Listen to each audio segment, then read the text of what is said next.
National का जो level का जो लेगेसी मीडिया का ढांचा है वही हम देख रहे हैं इंक्रीजिंगली ग्रो कर रहे हैं असम में भी। क्योंकि आप देखिए मीडिया ओनर कौन है, ये ऑर्गेनाइजेशन, ये जो जितने आउटफिट्स है ज्यादातर पॉलिटिशियन है। हिमंत बिश्व शर्मा के फैमिली के ही 3-4 ऐसे हैं, आप मतलब हर मीडिया में आप देख लीजिएगा। तो इसलिए अगर कोई जर्नलिस्ट खुद से करना भी चाहे तो उनके हाथ बंधे हैं। जो वर्तमान जो असम के जो मुख्यमंत्री है, उन्होंने असेंबली के फ्लोर में उन्होंने बोला है विदाउट एनी हेजिटेशन कि मैं तो पक्षपात करूंगा, आई विल टेक साइड्स। तो आई थिंक ये जो उनका एक लाइन है, वो आई थिंक उनका पूरा टेन्योर जब से वो बीजेपी में गए हैं उसको एक्सप्लेन करता है कि वो किस तरीके से वो काम कर रहा है। How can a chief minister take a decision on everything on spur of a moment? ये कैसे हो सकता है?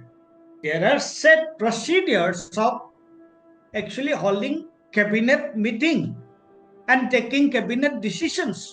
It's not a tea party.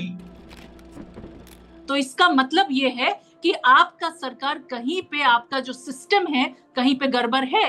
जो सिस्टम से अगर हम जाए तो ना मिले, लेकिन चीफ मिनिस्टर को अर्जी तुरंत दे दे तो स्ट्रीट में ही हमारा काम हो जाए, तो हम ऑफिसर्स कैसे क्यों जाएं? तो ये जो एक उनका नाकामी ही दिखाते हैं, ये रेम्बो स्टाइल जो कर रहे हैं उनका नाकामी ही एक्चुअली उसका एक प्रूफ है।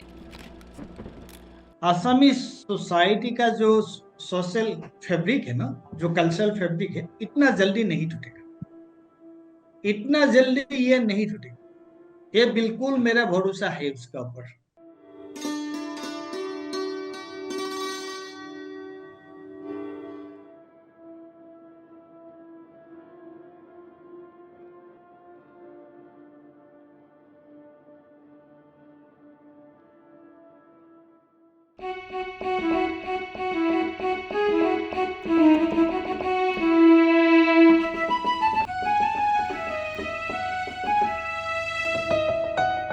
सलाम, नमस्ते, जिंदाबाद दोस्तों। हम ये दाग दाग उजाला जो सीरीज़ है, इसकी लेटेस्ट श्रृंखला में हम लोग बातचीत कर रहे हैं।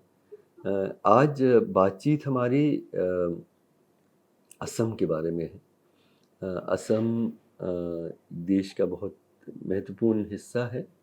सवाल हम पूछ रहे हैं कि असम में जो शासन चल रहा है, प्रशासन चल रहा है, किस हद तक वो संविधान के नियम पर उससे बढ़ के संविधान के मूल्यों के अनुरूप वहाँ सरकार चल रही है। मेरे साथ तीन असम से बहुत जानने वाले साथी हैं। पहले मैं अमन वदूद को इंट्रोड्यूस करता हूँ। अमन वदूद कानून प्रैक्टिस करते हैं। पिछले 11 सालों से मेरा एक रिश्ता और साथ अमन के साथ रहा है। जिन लोगों के नागरिकता पे सवाल उठता है उस पे, और जो एनआरसी और फॉरेनर्स ट्रिब्यूनल्स वगैरह में डिटेंशन सेंटर्स, उसमें अगर सबसे ज़्यादा कोई वहाँ के लोगों के हक़ों के लिए लड़ रहे हैं, शायद अमन वदूद का ही नाम आएगा। तो अमन, आपका स्वागत है। Thank you sir, thank you for having me. फिर संगीता बरुआ हैं। संगीता बरुआ एक वरिष्ठ पत्रकार हैं, हिंदू में भी काम करते थे, कई अवार्ड्स भी इनको मिले हैं पत्रकारिता के लिए। अब द वायर में नेशनल अफेयर्स के एडिटर हैं। और द वायर हम लोग सब जानते हैं कि इस मुश्किल लोकतंत्र के इस मुश्किल दौर में सबसे प्रमुख जो स्तंभ हैं मीडिया में, उनमें से एक द वायर है। तो संगीता, आपको भी स्वागत है। धन्यवाद सर। और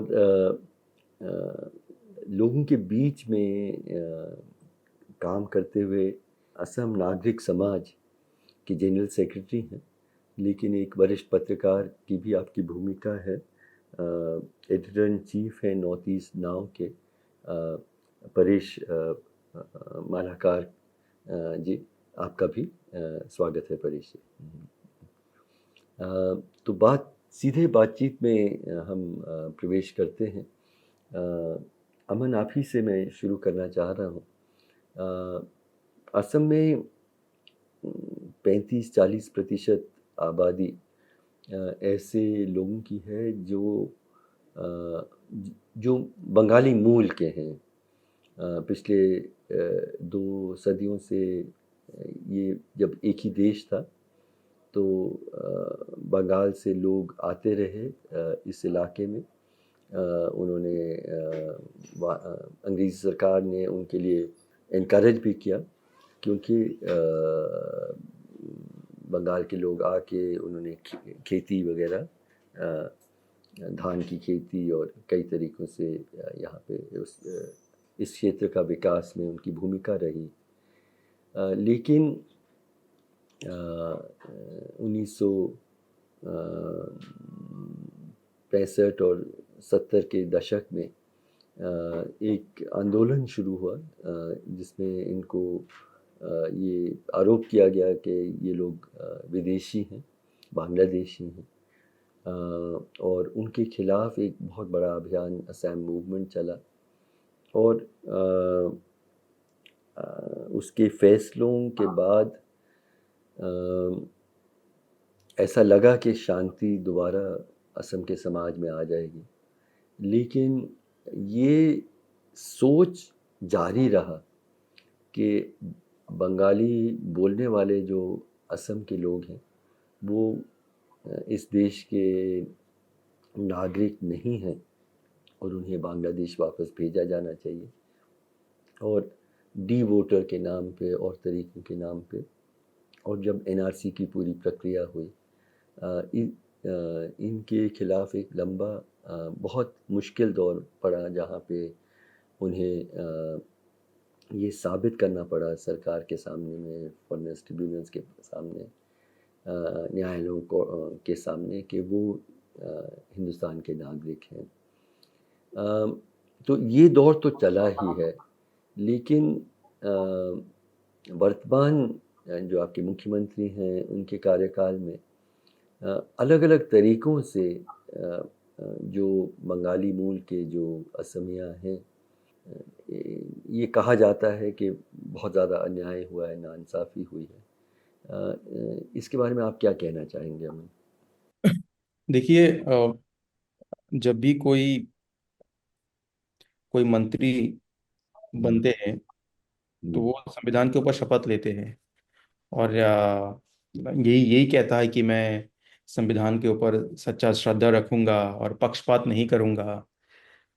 तो आपने जो थोड़ा हिस्टोरिकल स्केच दिया है, मैं तो अभी हिस्ट्री में नहीं जाना चाहूँगा, लेकिन जो कंटेम्प्रेरी में जो चीज़ हो रहा है मैं उसके ऊपर बात करना चाहूँगा। जो जो वर्तमान जो असम के जो मुख्यमंत्री है, तो उन्होंने भी इस तरीके से संविधान के ऊपर शपथ लिया। ये बोला कि संविधान के ऊपर उनका सच्चा श्रद्धा है और वो पक्षपात नहीं करेंगे। कुछ दिन पहले उन्होंने असेंबली के फ्लोर में डायरेक्टली उन्होंने बोला है विदाउट एनी हेजिटेशन कि मैं तो पक्षपात करूंगा, आई विल टेक साइड्स। तो आई थिंक ये जो उनका एक लाइन है, वो आई थिंक उनका पूरा टेन्योर जब से वो बीजेपी में गए हैं उसको एक्सप्लेन करता है कि वो किस तरीके से वो काम कर रहा है कि वो वो किसका साथ देंगे और किसका साथ नहीं देंगे। देखिए, वो ये बोलने वाला बात है। आई थिंक आपको इस मेरा जो को पैनलिस्ट है वो भी बोलेंगे कि वो एक्चुअली किसके पक्ष में है। वो सिर्फ कानून के पक्ष में नहीं है, मुझे नहीं लगता है। हाँ, वो बार बार एक कम्युनिटी को टारगेट करता है, इसमें कोई डाउट नहीं है, लेकिन उसका कोई किसी कम्युनिटी के तरफ कोई प्रेम है ये भी नहीं मानता हूं मैं। को ऐसा नहीं कि ये कोई असमीज लोगों का या कोई कम्युनिटी का साइड में रह के वो प्रिटेंड करता है कि मैं तो इनके पक्ष में हूं। लेकिन जो यहाँ पे विद्वान लोग बैठे हुए हैं जो बात करेंगे, उनके बातों से आपको पता लगेगा कि वो किसी के खिलाफ तो जरूर है ओपनली किसी के मेजोरिटी कम्युनिटी के खिलाफ नहीं जाता है, लेकिन उनका जो काम है, उनका जो पॉलिसीज है, वो किसी को ही फेवर नहीं कर रहा है। ओपन वो एंड वो एक बहुत बड़ा ओपिनियन है, और मैं बाद में संगीता और मालाकार जी से भी इसके बारे में सुनूंगा। लेकिन जिनको टारगेट कर रहे हैं वो किस किस तरह से टारगेट कर रहे हैं? हाँ, अब वो टारगेट जो है, क्योंकि उनको तो दिखाना पड़ेगा कि मैं किसी के पक्ष में हूँ, किसी के खिलाफ हूँ। जिस तरीके से राइट विंग पॉलिटिक्स अभी हिंदुस्तान में चलता है, वो यही दिखाने की कोशिश करता है कि मैं इनके पक्ष में हूँ और इनके मुसलमान के खिलाफ हूँ मैं। तो जो भी चीजें ये करते हैं, जितने आई मीन आप किसी भी कोई भी चीज उठा लीजिए, अभी बारिश का सीजन आ गया है। सुबह बारिश हुआ था और आते वक्त मैं कहीं, आप फेसबुक में देख लीजिए, सोशल मीडिया में देख लीजिए कि बहुत लोग वीडियो पोस्ट कर, 2 घंटे का बारिश और पूरे फ्लडेड हो गया कई जगह में। तो इनको वो फ्लड जिहाद कहते हैं। वेजिटेबल जो प्राइस उसका वृद्धि होता है, उसको वो वेजिटेबल जिहाद कहते हैं। उसके लिए मुसलमानों को वो दोषी समझते हैं। और ये फ्लड जिहाद के लिए एक बॉर्डर में, असम मेघालय बॉर्डर में, उस साइड में, मेघालय साइड में एक यूनिवर्सिटी है जिसका कि चांसलर है वो मुसलमान हैं। तो वो बेसिकली उनको रिस्पॉन्सिबल मानते हैं। और बाद में जाके उनको अरेस्ट भी कर लिया किसी एक केस में। और जब वो अरेस्ट हुए तो वो बाकायदा बोलते हैं कि वो तो बहुत दिन जेल में रहेंगे। वो होम मिनिस्टर है डेफिनेटली, बट बहुत दिन जेल में रहेंगे, ये एक चीफ मिनिस्टर के मुंह से निकालना, इसे ये दर्शाता है कि कानून के ऊपर उनका कोई आस्था नहीं है। आ, फ्लड जहाज मतलब एक एक चांसलर फ्लड जहाज कैसे करेंगे? नहीं, उनका ये मानना है कि क्योंकि वो थोड़े ऊपर पहाड़ी में उनका यूनिवर्सिटी है, तो बोला कि पहाड़ काट के यूनिवर्सिटी बनाया और सारे पानी इस साइड में आ गया, गुवाहाटी की तरफ आ गया, नेचुरल फ्लो कम हो गया। इसलिए वो फ्लड जिहाद उसको वो बोल रहा है। और हर चीज को, लव जिहाद तो बहुत पॉपुलर है ही सारे हिंदुस्तान में। हर चीज के बाद फ्लड जिहाद लगाना। और इनका जो हेट स्पीच है, जो कि डायरेक्टली एक संप्रदाय को जो टारगेट करने का हेट स्पीच है, वो सिर्फ हेट स्पीच तक, वो सिर्फ नफरत तक सीमित नहीं रहता है। वो जो उनका पॉलिसीज है, आप जी। उनका पॉलिसीज में भी वो नफरत आप दिखेंगे देखेंगे आप। आप कोई भी कानून उठा के देख लीजिए, लेजिस्लेशन जो है, जैसे आपका एक एक एक कानून था, असम मुस्लिम मैरिज एंड डिवोर्स एक्ट 1935 का। सो उसमें मुस्लिम रजिस्ट्रार का एक प्रावधान था कि एक मुस्लिम रजिस्ट्रार रहेगा। आई थिंक 95 92 मुस्लिम रजिस्ट्रार थे पूरे असम में, जो कि मुस्लिम विवाह को जो वो रजिस्टर करेगा। तो उन उसको हटा दिया। अब उसका रिजल्ट ये होगा कि आपको स्पेशल मैरिज एक्ट के अंदर डिस्ट्रिक्ट में आके आपको वो मैरिज रजिस्टर्ड करना पड़ेगा। बाद में ये भी चल रहा है कि उसका जो अथॉरिटीज है वो थोड़े बिलो जाएंगे, जो जो ब्यूरोक्रेटिक लोअर लेवल है। But the thing is that जब रजिस्ट्रार थे, मुस्लिम रजिस्ट्रार थे, तब लोगों को बहुत आसान होता था अपने शादी को रजिस्टर कराने के लिए। अब बहुत कम लोग हैं जो स्पेशल मैरिज एक्ट में या कोई हेडक्वार्टर में जाके, डिस्ट्रिक्ट हेडक्वार्टर या सब डिवीजन में जाके वो मुस्लिम मैरिज को रजिस्टर करा पाएंगे। पर क्यों हटाया उसके बाद उन्होंने? क्या उनका क्या क्या मकसद क्या बताया उन्होंने मुस्लिम रजिस्ट्रार्स को हटाने में? जस्टिफिकेशन ये है कि इससे चाइल्ड मैरिज बढ़ता है। तो अच्छा। आई आई आई थिंक कि वो बिल्कुल गलत है। वन ऑफ द जस्टिफिकेशन ये था। मुझे नहीं लगता कि इसको चाइल्ड मैरिज इससे बढ़ता है। अभी क्या हो गया कि देखिए, वो काजी नहीं थे, बट एक अथॉरिटीज थे जिसके पास लोग जाके शादी कराते थे। और वो हम्म, जो रजिस्टर थे, दे वर अकाउंटेबल टू द गवर्नमेंट। हम्म, वो अनअकाउंटेबल नहीं था, दे वर अकाउंटेबल टू द गवर्नमेंट। जो फॉर्म देते हैं वो फॉर्म भी सरकार से इशू कराते हैं। तो जब ये पोस्ट नहीं रहेगा, तो लोग लोग शादी कराने के लिए किसी के पास भी जाएंगे जो कि कोई, मतलब जो भी शादी करा सकते हैं समाज में। तो पहले एक रेगुलेशन था, अब वो रेगुलेशन चला गया है, तो इससे मुझे नहीं लगता कि इससे चाइल्ड मैरिज कम होगा, बशर्ते वो बढ़ेगा। तो ये एक उसमें एक इशू ये है। दूसरा है कि रिसेंटली लास्ट टू एक लैंड पॉलिसी है वसुंधरा करके, वसुंधरा 1 और वसुंधरा 2, तो 2 बार इन्होंने जारी किया। उससे उसके तहत जिनके नाम पे लैंड नहीं है, वो लैंड सेटलमेंट पॉलिसी बेसिकली है कि अगर आप के नाम पे लैंड नहीं है, या आप किसी ऐसे लैंड में रहते हो जो आपके नाम पे नहीं है, पट्टा नहीं है, तो वो आप अप्लाई कीजिए, आपको देंगे। तो 2 जो लैंड पॉलिसीज थे उसमें कोई मुसलमान को उन्होंने नहीं दिया। और वो बाकायदा बोलते हैं कि अगर आप 100 साल पहले भी आए हो, अगर आप मियाँ हो, तो आपको ये लैंड देंगे नहीं।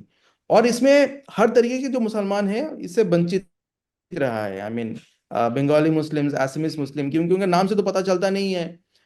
तो हर किसी को मुसल वसुंधरा 1 और 2 में इनको लैंड पॉलिसी सेटलमेंट में उनको लैंड नहीं सेटल किया गया। उसके बाद छोटी छोटी चीज, जैसे असम असेंबली में पहले 2 घंटा रहता था शुक्रवार को फ्राइडे का नमाज पढ़ने के लिए, उसको बंद करा दिए। 1200 के आसपास आई थिंक असम में मदरसास थे जो कि गवर्नमेंट एडेड मदरसास थे। हम्म, तो उनको वो कन्वर्ट कर दिए जनरल स्कूल में। हम्म, तो वो मदरसा में हर तरीके की शिक्षा उसमें दिया जाता था। I mean all kind of languages were taught there, English, mathematics, science, everything. और उनका ये तर्क था कि मदरसा में क्यों जाएगा, मैं डॉक्टर बनाना चाहता हूँ, मैं मुसलमान को मैं इंजीनियर बनना देखना चाहता हूँ। लेकिन अभी लास्ट 15-20 सालों में क्या हुआ, पर्टिकुलर लास्ट 10 years में, और लास्ट 5 सालों में तो बहुत ज्यादा हो गया कि मुसलमान एरियाज में काफी ज्यादा प्राइवेट स्कूल मशरूमिंग होने लगे। स्टूडेंट के जो रिजल्ट्स है वो काफी अच्छे होने लगे। और हर किसी का सपना है कि वो डॉक्टर बने। हम्म। तो इसके चलते क्या होता है, जैसे जैसे लास्ट 200 जो मेडिकल सीट होते उसमें 82 मुसलमान थे। इस साल भी कुछ, मतलब जो जो जितने भी परसेंटेज मुसलमान हैं, लगभग उसी के आसपास मुसलमान को सीट मिल रहा है मेडिकल्स में। तो ये भाई अच्छी साहब, बात। हाँ, ये भाई साहब बोलते हैं कि मुझे तो अब मेडिकल कॉलेज जाने का मन नहीं करता। तो आप ये तर्क देते हो जब मदरसा बंद करते हो कि मुसलमान बच्चों को मैं डॉक्टर बनना देखना चाहता हूँ। अब जब बच्चे डॉक्टर बनते हैं तो आप ये बोलते हो कि मैं वो जाने का मन नहीं करता, ये लोग इनका कोचिंग सेंटर है, हमें भी कोचिंग सेंटर खोलना चाहिए। तो यार ये आप, ये ओपनली बोले कि मुसलमान होंगे तो इसलिए मुझे मेडिकल कॉलेज में जाने का मन नहीं करता। देखिए देखिए उनका मैसेजिंग इस तरीके से होता है कि हर चीज में तो वो नाम लेता नहीं है, हम्म, वो उनका और हमारा बोलता है। अच्छा, हाँ। तो उसमें तो डायरेक्टली तो बहुत मुसलमान, बहुत क्लियर इंडिकेशन कर लेते हैं कि बहुत क्लियर इंडिकेशन है, बहुत ये क्लियर कि बच्चे सब सीट लेके जा रहे हैं। उनके हाँ, जो मेडिकल कॉलेज में जाने का मन नहीं करता, इनके पास बहुत बहुत कोचिंग सेंटर्स है, हमारे पास क्यों नहीं है, हम क्यों नहीं कर सकते हैं। तो इस तरीके से बातें बातें।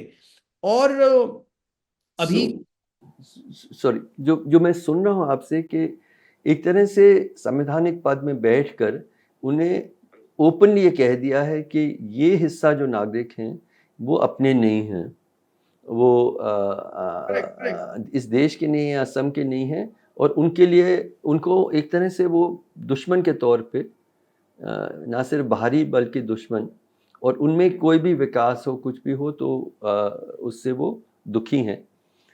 ये बिल्कुल संविधान के मूल्यों के खिलाफ है। संगीता, मैं आपके पास आता हूँ।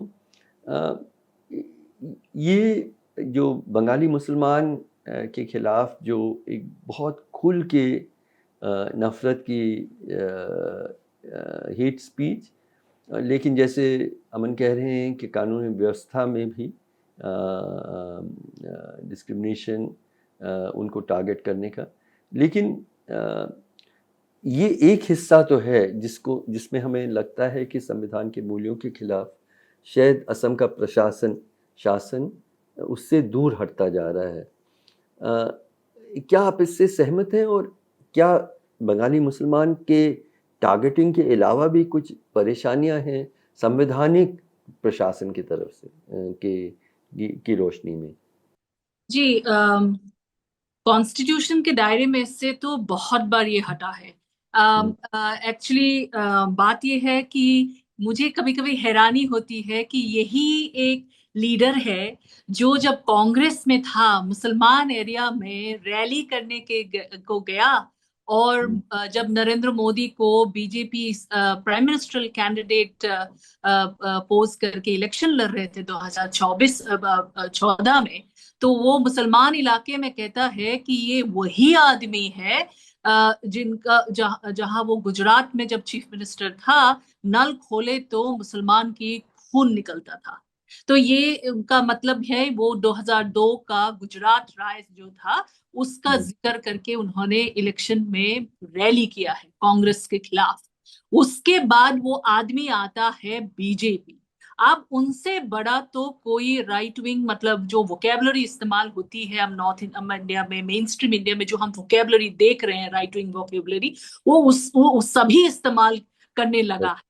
तो आप जब देखेंगे ये वोकेबलरी जो है ना, ये असम के पॉलिटिक्स में ना एक अलग वोकेबलरी चलता था, एक अलग शब्द चलता था, जैसे जातीयतावाद हो, जैसे दिल्ली कुछ नहीं देता, ये सारी जो चीजें हमने छोटे से देखा है, ऐसे वोकेबलरी इलेक्शन में लड़ते हैं। डेवलपमेंट के बारे में भी प्रॉमिस किया जाता है, जैसे मोदी पहली बार जब रैली कर रहे थे असम में, वो कहते हैं कि मैं तो डेवलपमेंट डेवलपमेंट डेवलपमेंट चाहता हूँ। तो वो डेवलपमेंट से आज हम कौन से डेवलपमेंट में आ गए असम में, आप सोचिए। तो मेरा कहने का मतलब ये है कि ये आदमी जैसे अमन ने अभी कहा है, मैं कंप्लीटली एग्री करती हूँ, ये किनका है वो हमें पता नहीं है। ये कौन सा कम्युनिटी के लिए वो बात कर रहे हैं हमें नहीं पता। तो पहली बात तो ये है, जब कॉन्स्टिट्यूशनल के दायरे के अंदर है या उसके वैल्यूज के दायरे के अंदर है तो हर कम्युनिटी के लिए होना चाहिए ना, अगर ये कॉन्स्टिट्यूशन बात करने लगेंगे तो आप देखेंगे कि पुलिस का एनकाउंटर जो केस चल रहा है, अब PUCL का जो पिटिशन पे सुप्रीम कोर्ट में केस चल रहा है, ओवर 170 केसेस तो अब असम पुलिस के खिलाफ है इनके कार्यकाल में, ये होम मिनिस्टर भी है। तो और ज्यादातर उनमें से जब आप देखेंगे ये मुसलमान संप्रदाय से आते हैं। तो ये केस अभी सुनवाई चल रहा है, तो हम नहीं बोल सकते इसके बारे में, बहुत सारा ज्यादा ओपिनियन नहीं दे सकते, बट ओवर 170 केसेस है। दूसरी बात है, आप प्रेस फ्रीडम का आप देख लीजिए। हाल ही में ही हमने देखा कि वो भी जो रिपोर्टर था वो भी मुसलमान समुदाय से ही आते हैं, लेकिन वो रिपोर्टिंग कर रहा था। वो सोच रहे थे कि वो लो हैंगिंग फ्रूट है, इनके खिलाफ तो कौन बोलेगा, तो जाके मैं थोड़ा सा खेलूं इनके साथ। तो जब देखे कि एक रिएक्शन बहुत अलग हो गया, तो उन्होंने केस के ऊपर केस, और ये एक ऐसा चीफ मिनिस्टर है जिन्होंने प्रेस कॉन्फ्रेंस करके कहा कि लोग जब सपोर्ट कर रहे थे, जो फेलो रिपोर्टर्स उनको सपोर्ट कर रहे थे, तो वो कह रहे हैं कि अगर वो अक्यूज कर रहे हैं कि वो जर्नलिस्ट ही नहीं है, वो डिफाइन करेगा आप जर्नलिस्ट कौन है। और उसके बाद वो कहता है कि ये इनके पास साइड बिजनेस है, तो ये बिजनेसमैन है, ये JCB चलाता है, कुछ और है, बताओ कि अगर इनके पास नहीं है तो मैं इनको छोड़ दूंगा। तो बात अब सोचिए, जब किसी को आप अरेस्ट करते हैं तो केस मामला जाके कोर्ट पे पहुंचता है, कोर्ट डिसाइड करता है, जुडिशियरी डिसाइड करता है कि इनके साथ क्या किया जाए, इनको बेल देना है, इनको जुडिशियल कस्टडी में रखना है, इनको पुलिस कस्टडी में रखना है, क्या है वो कोर्ट का है। लेकिन वो होम मिनिस्टर है, वो बोल रहा है कि मैं छोड़ दूंगा। क्या आप तो आपके जुडिशियरी से ऊपर है। तो ये जो हम संवैधानिक वैल्यू की बात करते हैं, तब हम देखते हैं कि ये बहुत दूर जा रहा है ये चीफ मिनिस्टर। दूसरी बात आप देखिए, ऑपोजिशन ये जो जर्नलिस्ट था उसको बेल दिया, और उसके बाद दूसरा केस में उनको जेल एकदम से अरेस्ट किया जाता है। वो पैटर्न हम देखते हैं ओपोजिशन के लीडर्स पे भी हम देखते हैं। रीतम सिंह अभी मेरे ख्याल से जेल पे है, उनको छोड़ा जाता है तो कोई और पुलिस स्टेशन पकड़ के ले जाता है। ये कौन सा संवैधानिक वैल्यूज में चल रहा है वो बात। और दूसरी बात, सबसे बड़ी बात है हर्ष जी, कि ये लोगों को जो जिस कानून के तहत जेल में पहली बार डाला था ना, जैसे जर्नलिस्ट है दिलवार हुसैन, उनको भी, और ये कांग्रेस का जो स्पोक्सपर्सन है वो SC/ST एट्रोसिटीज जो प्रिवेंशन एक्ट पे, ये देखिए ये एक्ट ऐसा है कि बहुत सारे लोगों का राइट्स प्रोटेक्ट करता है। वो अगर आप गलती से इसको गलत तरीके से आप इस्तेमाल कर रहे हैं, इसका मिसयूज कर रहे हैं, तो आप एक बहुत बड़ा गलत काम कर रहे हैं। तो ये भी हमने देखा है, हमने असम में ये सब चीजें बहुत कम देखा है। असम में हमने टेरर एक्ट लॉज को इस्तेमाल किया या मिसयूज किया हुआ देखा है, लेकिन ये सब चीजें हमने नहीं देखा। ये सोशल जस्टिस का बात है, जिसकी वजह से ये एक्ट आया था। दूसरी बात, जब आप देखेंगे कि रैंडम अरेस्ट हो रहे हैं। अभी आप देखिएगा ये पहलगाम का चीज चल रहा है, उसमें किसी ने अगर फेसबुक वगैरह में चीजें बोली हो, मतलब वो डिसेंट कर रहा है, वो कह रहा है, वो सरकार को एक्यूज कर रहा है कि इनके वजह से ये निरीह लोग के जान गए, लेकिन ये इसको पाकिस्तान सपोर्ट या एंटी नेशनल के साथ मिला रहे हैं। मतलब अगर आप सरकार के पॉलिसी की ओपोज करोगे is equal to you are anti national. ये वाले चीजें अरेस्ट हो रही है, बाकायदा अरेस्ट हो रही है, जर्नलिस्ट भी अरेस्ट हुए हैं इसमें। तो ये सारी चीजें चल रही है। दूसरी बात आप देखेंगे कि ये जो अभी पंचायत इलेक्शन अभी होने वाला है मई 2 और 7 तारीख को, अभी कल ही संडे का ही खबर है कि जो सीनियर लीडर्स है ओपोजिशन के, उनको अटैक किया गया, फिजिकल अटैक ये हुआ है। तो ये चीजें हमने देखा है। ओपोजिशन को ऐसा हो रहा है कि इलेक्शन ही ना खेलने दे, तो ये तो कॉन्स्टिट्यूशनल वैल्यूज से कंप्लीटली बाहर है। ये चीजें जो हम देख रहे हैं ना हर जी के आसाम में, हमने पहले ऐसे नहीं देखा। हाँ देखा था थोड़ा बहुत, हमने हितेश्वर सैकिया के टाइम पे हमने देखा था, और उसको किसी ने आज तक हितेश्वर सैकिया को कोई अच्छा चीफ मिनिस्टर और क्या उसके लिए याद नहीं करते हैं। क्या उन्होंने किया एट्रोसिटीज उन्होंने अपने ही कम्युनिटी के लोगों पे किया, उस पे याद करते हैं। तो मुझे लगता है ये ऐसा एक चीफ मिनिस्टर है जो चाहते हैं शायद कि बहुत एक मेमोरेबल पोजीशन हिस्ट्री में ले, लेकिन अनफॉर्चुनेटली वो जो कर रहे हैं उनका पूरा ऑपोजिट ही हो रहा है।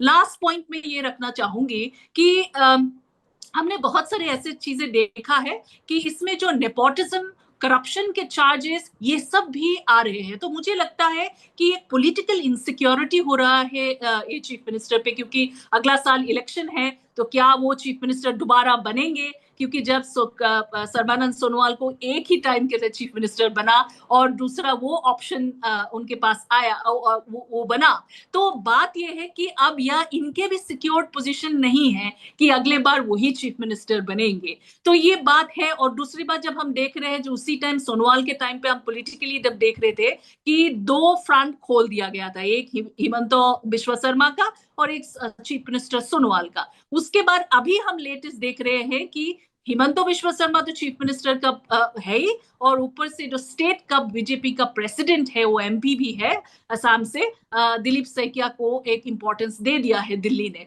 तो इनके अंदर भी बहुत सारे वो हमने कुछ चीजें तो हमने ओपनली भी देखा है झगड़ा, तो इनके सपोर्टर्स के साथ।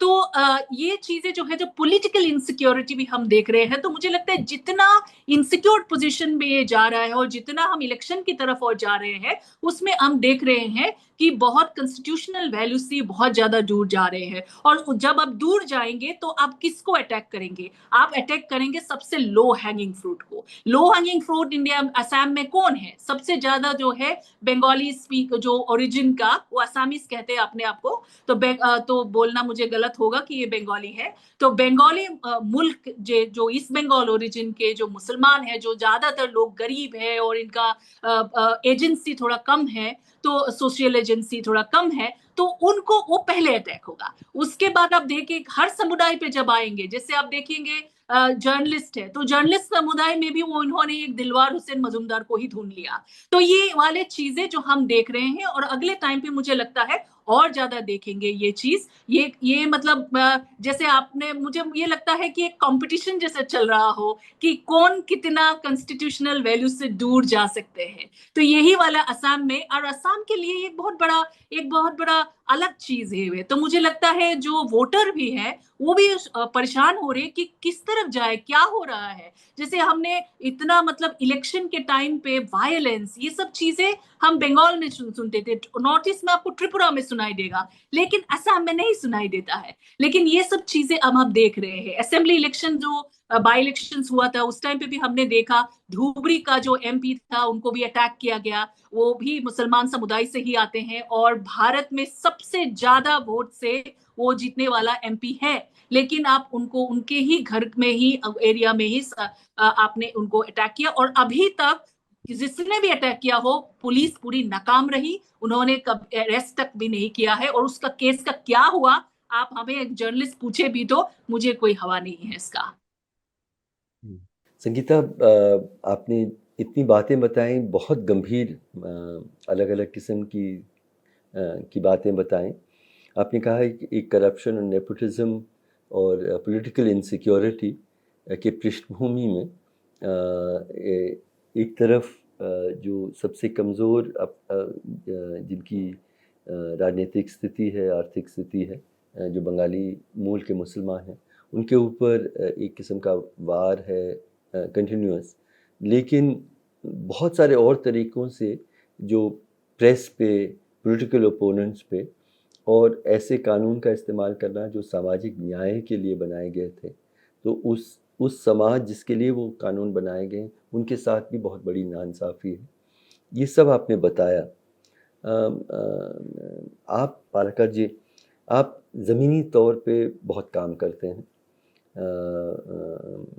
असम के नागरिक समाज के आप जनरल सेक्रेटरी भी हैं और एक वरिष्ठ पत्रकार भी। जो बेहद चिंताजनक स्थिति अमन ने और संगीता ने हमारे सामने रखा है, क्या आप उससे इत्तेफाक रखते हैं और आपको क्या चिंताएं हैं असम के शासन के संबंध में? जो अमन और संगीता ने जो बताया आपको, उससे तो actually I fully agree with whatever they have said, both of them.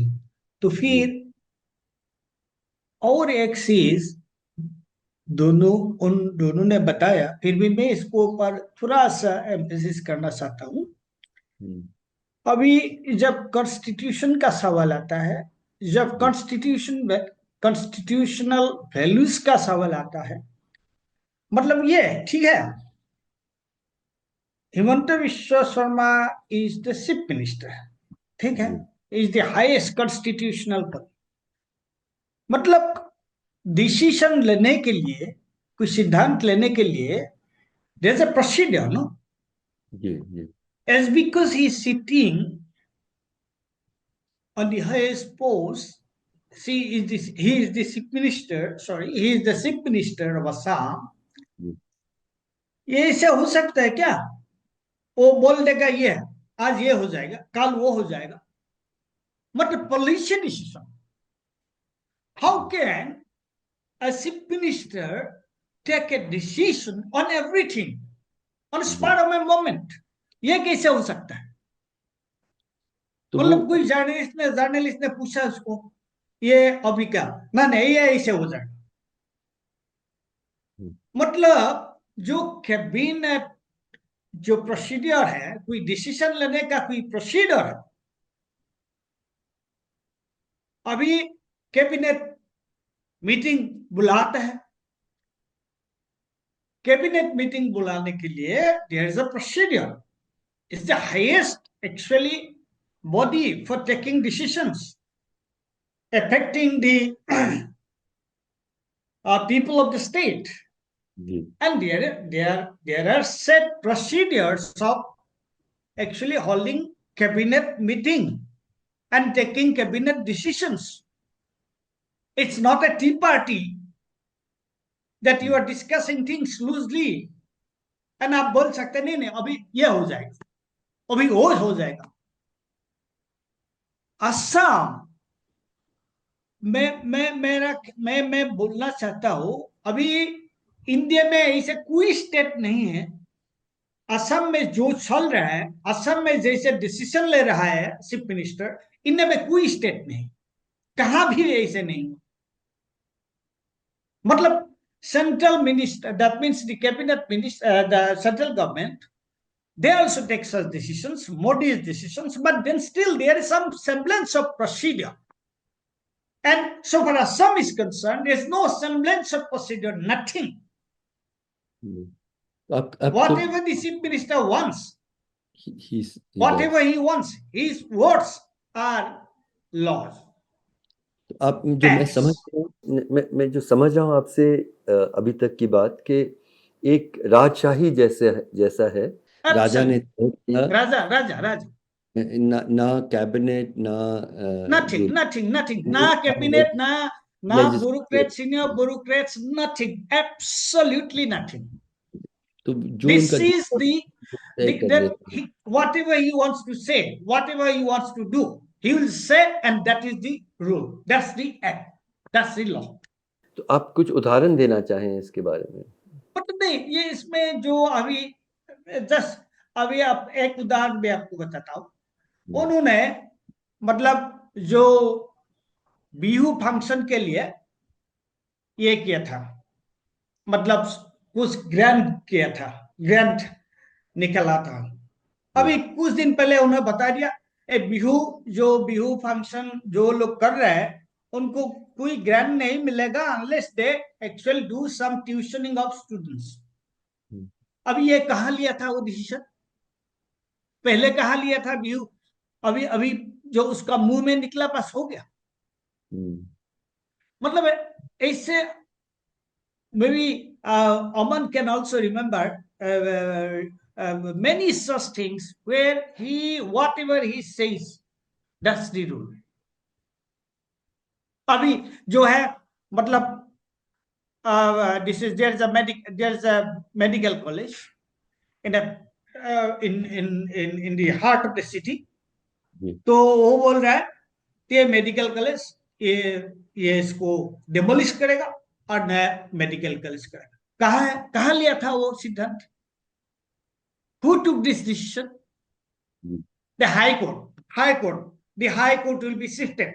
तो दूसरा एक जगह जब ये हाई कोर्ट अभी सिंस 1948 हाई कोर्ट अभी गुवाहाटी हाई कोर्ट पान बाजार में है, वेरी हिस्टोरिकल लोकेशन।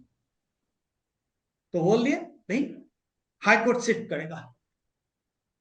किसका डिसीजन है? कहाँ डिसीजन लिया? तो ये अमन, ये जो आर्बिट्ररी डिसीजन मेकिंग का जो आपने कहा और संगीता ने कहा कि संविधान एक तरह से दिखता ही नहीं है कि वो उनको प्रभावित कर रहा है, और जो फ्रीडम्स हैं, specially freedoms of the press, freedoms of the political opposition, उस पे भी लगातार एक किस्म का वार चलता आ रहा है। मैं जो बंगाली मुस्लिम्स के जो अलग अलग किस्म की तकलीफ़ें हैं, एक पे दोबारा लौटना चाह रहा हूँ, वो है डेमोलिशंस का। जो लार्ज स्केल डेमोलिशंस हो रहे हैं, क्या ये टारगेटेड स्वरूप के हैं या फिर एक जनरल डेमोलिशन की प्रक्रिया चल रही है, और कानून की क्या स्थिति है इसमें? अमन, आप क्या बताना चाहेंगे? देखिए, कई जगह पे प्रोमिनेंटली गोरुकुटी में जो हुआ था, जहाँ पे 1000 से ज़्यादा लोगों को बेघर किया, वो बेसिकली एक रिवरइन एरिया है और नदी के अंदर एक लैंड मास है। वहाँ से लोगों को बाहर कर दिया, apparently to create that space for agriculture farm for indigenous community. और वहाँ पे कैबिनेट डिसीजन लेके काफ़ी ज़्यादा पैसा उसमें इन्वेस्ट किया, उसमें ज़्यादा कुछ आया कुछ नहीं। तो बेसिकली आपको एक बात समझना पड़ेगा। आई थिंक ये अरुण जेटली जी का एक स्टेटमेंट है, 2015 में उन्होंने बोला था कि 30 करोड़ से ज़्यादा लोग सरकारी ज़मीन पे रहते हैं, वो लैंडलेस लोग हैं। 30 crore, I mean that's a very big number, probably 20-25% Bharat के लोग होंगे। असम में भी सिर्फ एक कम्युनिटी सरकारी ज़मीन पे नहीं रहते हैं।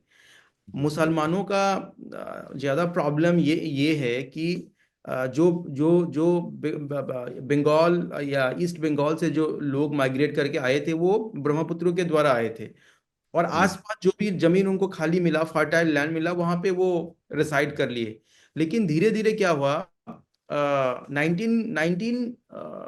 1950 से लेकर 2000 तक एक 7% of the land mass of Assam नदी में चला गया, और ज्यादातर आई नदी है, बेकी है, ब्रह्मपुत्र में ज्यादा चला गया, जिसके आसपास मुसलमान लोग ज्यादा रहते हैं। तो जब उनका जमीन नदी में चला जाता है तो वो कहीं और शिफ्ट होते हैं। गरीब लोग ये मेन लैंड में जो बहुत कीमती जमीन है वो नहीं खरीद पाते हैं, तो काफी सरकारी जमीन पे वो सेटल होते हैं, ग्रेजिंग लैंड पे वो सेटल होते हैं, जो बैरन लैंड होते हैं वहां पे सेटल होते हैं। सिमिलरली वो दूसरे कम्युनिटी के लोग भी हैं। जैसे 2000 आई थिंक 23 के जनवरी में 1 लाख से ज्यादा लोगों को जमीन का सेटलमेंट दिया गया। मोदी जी आए थे जोरहाट में, उनको दिया गया। लेकिन वही चीज मुसलमान लोगों के साथ नहीं होता है। वो जो हर तरीके के लोग कुछ जगह में हैं जो नॉन मुस्लिम को भी एविक किया गया, लेकिन ज्यादातर मुसलमानों के जो जो जो सरकारी जमीन में रिसाइड करते हैं उनको ही ज्यादा टारगेट किया जाता है। और एक चीज यहाँ पे अलग है, सपोज कई कई जगह पे है जहाँ पे नॉन मुस्लिम को भी एविक किया गया, लेकिन जब भी मुसलमान एरिया में ये लोग एविक करने जाता है, प्रशासन जब जाता है, वहां पे वायलेंस होता है। गोरूखुटी में 2 लोग मरे थे, एक मोनुल हक करके एक मारे थे, जो जो इमेज सबके दिमाग में होंगे, जो एक गवर्नमेंट हायर्ड फोटोग्राफर उनके डेड बॉडी पे जाके स्टॉर्म किए थे। अभी कुछ दिन पहले कोचुतुली में सोनापुर के पास, गुवाहाटी के पास, वहां पे भी कुछ ट्राइबल जमीन थे, वहां पे मुस्लिम सेटल थे बहुत अरसे से, उनको भी वहां से फोर्सफुली एविक्ट किया। वहां पे भी 2 लोग मरे, काफी लोगों को अरेस्ट किया गया। एक महिला जिनको गोली लगा था उनको हॉस्पिटल से उनको अरेस्ट किया गया। तो जो जो वायलेंस होता है एविक्शन एविक्शन में, वो एक मैसेज देना चाहता है कि देखिए ये लोग है, ये हमारा जमीन हड़पना चाहता है, ये हमारा जमीन ले जाएगा, आपके पास जमीन नहीं रहेगा, लैंड ग्रेबर है। जो मैसेजिंग होता है, क्योंकि बहुत बड़ा न्यूज होता है जब कोई इवेक्शन होता है, जब जहाँ पे वायलेंस होता है, कभी कभी लोग मरते हैं, तो उसका बहुत बड़ा न्यूज होता है। और अलग अलग मुख्यमंत्री से लेके अलग अलग मंत्री जो है इनके, ये अलग अलग स्टेटमेंट देते हैं। जो ये मैसेजिंग जो है इसके आसपास, उस पे वो गौर ज्यादा कंसंट्रेट करते हैं। और मैं फिर से रिपीट करना चाहूंगा कि सरकारी जमीन पे हर धर्म के लोग, हर जनजाति के लोग हैं, लेकिन ज्यादातर टारगेट मुसलमान होते हैं, for quite obvious reason. Sangeeta, ये जो बार बार ये कहा जा रहा है हमारे लोगों की ज़मीन वो ले रहे हैं, मतलब दिस इज़ क्लासिकल अदरिंग, जिसको अंग्रेज़ी में कहते हैं कि ये हमारे अपने हैं, ये हिस्सा समाज का हमारा अपना है, और ये हिस्सा जो हमारा समाज का है वो हमारा अपना नहीं है, एक तरह का बाहरी है और दुश्मन भी है। इस तरह का जो नैरेटिव है ये बहुत मतलब असंवैधानिक भी है, और आगे चल के एक तरह से नफ़रत, हिंसा माइनॉरिटीज़ के ऊपर बढ़ाने की भी चिंता इसमें होती है जब आप किसी को अदर करते हैं। क्योंकि आप मीडिया का हिस्सा हैं, मीडिया की क्या भूमिका, क्योंकि जब संविधान खतरे में है तो हम अपेक्षा करते हैं कि मीडिया की तरफ से एक वॉचडॉग के तौर पे वो खड़ा रहेगा। लेकिन नेशनल लेवल पे हम देख रहे हैं कि ज़्यादातर जो मेन स्ट्रीम मीडिया है वो मतलब विरोध करना तो दूर, वो सरकार के साथ ही भी खड़ी है, और सरकार की जो नफरती नीतियां हैं और जो उनके स्टेटमेंट्स हैं उसका समर्थन वो करती हैं। तो क्या असम भी वैसा ही है, या मीडिया ने कोई भूमिका स्वतंत्र तौर पे इसके यूनिटी को बढ़ाए और सरकार को जवाबदेह करने में उनकी भूमिका रही है या नहीं? देखिए, ये हम और वो वाली जो बात है उसका एक लंबा हिस्ट्री है, पूरे नॉर्थ ईस्ट में है, बट असम में भी एक बड़ा पूरा हिस्ट्री है जो एंटी फॉरेनर मूवमेंट में भी हमने बहुत देखा। और लोगों में जो एक इनसिक्योरिटी, एक सेंस ऑफ जो इनसिक्योरिटी वो रॉ है, सालों से हैं, और उसको हमने देखा कि बैचेस ऑफ जो पॉलिटिशियंस हैं उन्होंने उनका गलत इस्तेमाल किया, इलेक्शन लड़ते हैं उसी बात पे और जीतते हैं, अपना ही दलान बनाते हैं, लेकिन लोगों का जो सेंटिमेंट है वो यही रह जाता है। तो यही हमने नॉर्थ ईस्ट में देखा है पूरा, अभी मणिपुर में भी वही अनरोल होते हुए देख रहे हैं हम, और असम में कोई अलग नहीं है। तो असम में ही बहुत बड़ा रूप से इसको देखा जाता है। जब हम देखते हैं कि ये जैसे आप कह रहे हैं कि मुसलमान लोग जो के उनको बेघर कर दो, उनको निकाल दो, ये देखो लैंड ग्रैबिंग कर रहा है हमारा, ये तो बाहरी है, और ये सब चीजें जो हैं मतलब इस्तेमाल भी होता है, पैरासाइट्स, ये सारी चीजें जो है ये एक इंटरनेशनल आपको वोकेबलरी दिख जाएगा। ये अगर ट्रम्प भी कह रहे हैं तो आपको ये वाली वोकेबलरी लोकल लैंग्वेज में आपको मिल जाएगा। तो ये सब कुछ चल रहा है, और ये चीजें होती ही इसलिए हैं कि वो जो रॉ सेंटिमेंट है उसको टच किया जाए और उसी पे ही इलेक्शन लड़ते जाए और इलेक्शन जीते जाए। इनका तो पर्टिकुलरली ये जो नरेंद्र मोदी के टाइम का जो बीजेपी है उनका तो खाली इलेक्शन लड़ना है। आप देखिए मतलब पहलगाम पे ऊपर जो सेंट्रल मतलब एक ऑल पार्टी मीटिंग में भी प्राइम मिनिस्टर नहीं पहुंच पाता। वो क्यों नहीं पहुंच पाता?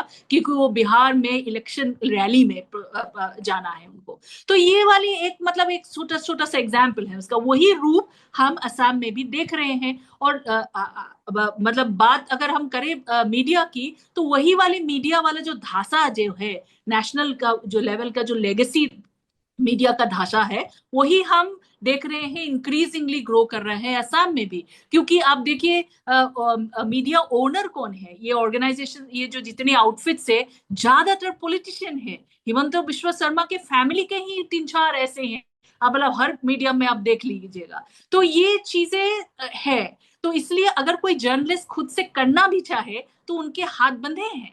तो एज ऑर्गेनाइजेशन हमें देखना पड़ेगा। जर्नलिस्ट इंडिविजुअल आप नहीं देख सकती, वो नौकरी करेंगे कहाँ जाएंगे? तो ये वाली जो चीज है, तो मैं आप जब देखिएगा मतलब ये दिलवार हुसैन को जब ये ऐसे अटैक किया, मतलब केस किया गया, अरेस्ट किया गया, सारे जर्नलिस्ट वहां पहुंचे। तो ये एक ही दिन में क्यों पहुंचे? क्योंकि उनके अंदर एक गुस्सा, एक डिसअपॉइंटमेंट ये है कि वो जर्नलिज्म करना चाहते हैं लेकिन वो नहीं कर पा रहे हैं। तो इसलिए बहुत सारे सीनियर जर्नलिस्ट भी, एडिटर लेवल के लोग भी वहां पहुंचे। तो इसलिए पहुंचे क्योंकि वो किसी के लिए काम करते हैं और वहां अलाउड नहीं होते। मैंने खुद ही ऐसे स्टोरीज करा है जो आरटीआई बेस्ड स्टोरीज है और हिमंत बिश्व शर्मा के फैमिली के रिलेटेड स्टोरीज है, लेकिन वहां पे अलाउड, मेरे को कहा गया कि वो स्टोरीज अलाउड नहीं किया गया। एक पर्टिकुलर मिनिस्टर जो क्लोज टू है चीफ मिनिस्टर के, उन्होंने सभी ऑर्गेनाइजेशन को फोन किया कि ये स्टोरी नहीं लेना है। तो नेशनल लेवल में हंगामा हुआ, लेकिन वहां असम का ही स्टोरी, नॉर्मली ऐसा नहीं होता है, असम का स्टोरी जरूर जाता है, लेकिन ये वाली लेवल पे जर्नलिस्ट वहां काम कर रहे हैं। तो इसलिए हमें देखना पड़ेगा कि ये जो मैं जब ये दिलवार का जो के खिलाफ, अरेस्ट का खिलाफ जो प्रोटेस्ट में देख रही हूँ, मेरे लिए एक बड़ा एक इंडिकेटर है कि जो जर्नलिस्ट में जो गुस्सा है, मतलब कि हम अपना काम नहीं कर पा रहे हैं सही से, और पर्टिकुलरली हिमंत बिश्व शर्मा के टाइम पे, तो ये वाला गुस्सा जो है वो स्ट्रीट पे दिखा। तो यही मॉडल जो नेशनल मॉडल जो है, वही मॉडल हम इंक्रीजिंगली मीडिया में भी देख रहे हैं, जो कि हम पॉलिटिकल रेटोरिक में भी देख रहे हैं। पहले होता था मतलब न्यू दिल्ली हमें नहीं देखते हैं, न्यू दिल्ली से हम दूर है, ये वाली नैरेटिव बड़ा चलता था। अब शायद लगता है कि हम दूर नहीं है, हम पहले तो हम ही फ्रंट रनर्स है इसमें। नहीं संगीता, जो आपने अभी बात कही इसमें मुझे उम्मीद की किरण भी दिखती है, क्योंकि जब नेशनल लेवल पे आज किसी कप्पन का जैसे अरेस्ट 2 साल के लिए हुआ, या जर्नलिस्ट पे बहुत अलग अलग किस्म के केसेस होते हैं, ऐसा नहीं है कि नेशनल मीडिया के लोग, उनके एडिटर्स, उनके रिपोर्टर्स इकट्ठा होते हैं। तो आई थिंक द फैक्ट के इस केस में एक मुस्लिम जर्नलिस्ट हैं और उनके साथ उनको उनकी आवाज़ दबाने की कोशिश की गई, तो बाकी जर्नलिस्ट भी खड़े हुए। इससे मुझे लगता है कि एक उम्मीद भी दिखती है, नहीं?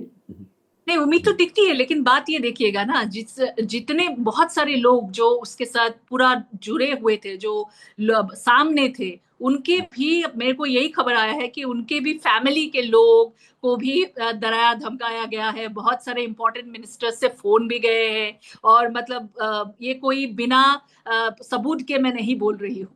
अगर वो सबूत मांगे तो मैं सबूत दे भी सकती हूँ। तो ये चीजें भी हुई है। तो अगर आप ऐसे टारगेट करेंगे, तो टारगेट करने का मतलब क्या है? आप टारगेट करने का मतलब ये है कि आवाज दबाने की कोशिश है। तो वही पहला जो प्रोटेस्ट हुआ वो अच्छा था, जो आप कह रहे हैं, मैं सहमत हूं उस पे।